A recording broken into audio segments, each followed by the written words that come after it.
Big boss मराठीच्या घरामध्ये काल वाईल्ड कार्ड सदस्य म्हणून संग्राम चौगुले यांची एंट्री झाली आणि त्यांनी पहिल्याच टास्कमध्ये निक्कीशी पंगा घेतलेला पाहायला मिळाला आहे.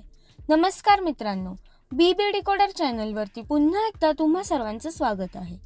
नुकत्याच प्रदर्शित झालेल्या प्रोमोमध्ये निक्की आणि संग्राममध्ये मतभेद झाल्यामुळे संग्रामने निक्कीला पाण्यामध्ये ढकललेलं आहे.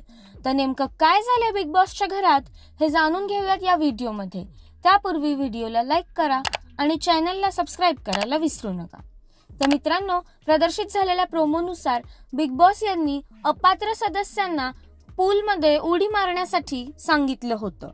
म्हणजेच हा नॉमिनेशन टास्क होता, ज्यामध्ये संग्राम चौगुलेला निक्की तंबोळी हिला नॉमिनेट करायचं होतं. पण निक्की असं म्हणत होती की मेडिकल कंडिशनमुळे मी पाण्यात उतरणार नाही. त्यावरती संग्राम आणि निक्कीमध्ये वाद झाले आणि निक्की तरी देखील ऐकतच नव्हती आणि पाण्यामध्ये उतरत नव्हती. तेव्हा संग्राम असं म्हणाले की बिग बॉस ही ऐकत नसेल तर मी हिला पाण्यामध्ये ढकलून देणार आहे. आणि त्यानंतर लगेच संग्राम याने निक्कीला पाण्यामध्ये ढकलून दिलं. तर मित्रांनो, संग्राम घरामध्ये आल्या आल्या त्याने निक्कीशी पंगा घेतलेला आहे.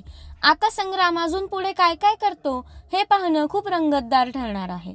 तर मित्रांनो, संग्रामने निक्कीला पाण्यात ढकललं यावरती तुमच्या काय प्रतिक्रिया आहेत हे आम्हाला कमेंट्सद्वारे नक्कीच सांगा. तसेच बिग बॉस मराठीच्या सर्व एक्सक्लुझिव्ह अपडेट जाणून घेण्यासाठी चॅनलला सबस्क्राईब करायला विसरू नका. भेटूया नवीन व्हिडिओमध्ये नवीन अपडेट्स घेऊन. तोपर्यंत धन्यवाद.